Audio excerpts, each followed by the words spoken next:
Дорогие друзья, встречайте участница под номером 3 Ульяна Чихачева, микрорайон геофизиков.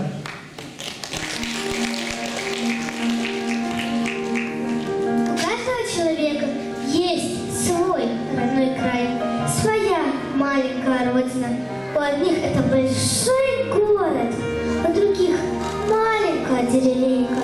Но все люди любят ее одинаково. Родина не обязательно должна быть большой.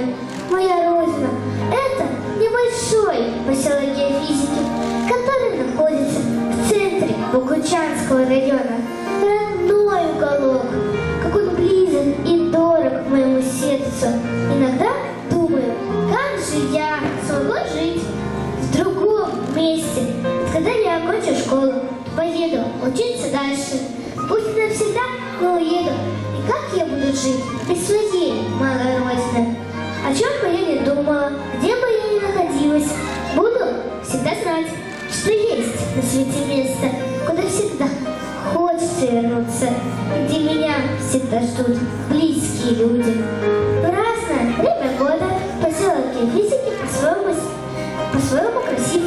Зимой, когда снега очень много, и большие снежные шапки лежат на деревьях и домах, то кажется, что наш поселок погрузился в невидимый сон. Зимой я гуляю с друзьями, катаюсь на санках и коньках.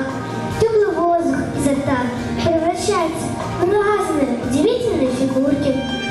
Весной вся природа пробуждается от сна. Летают птицы, бегут ручьи, зеленеет в лесу трава. Мне очень нравится любоваться первыми подснежниками. И, конечно же, летом вокруг все благоухает и цветет. Неповторимо, красив наш поселок осенью. Все деревья стоят в ярко-желтых нарядах, а осенний листопад – это очень красивое зрелище, хотя и немного грустно. Вся это моя малая родина, земля, которую я очень люблю и не желаю больше никакой другой. Для этой земли и для нее я родилась. Приезжайте к нам, я познакомлю вас со своим любимым поселком.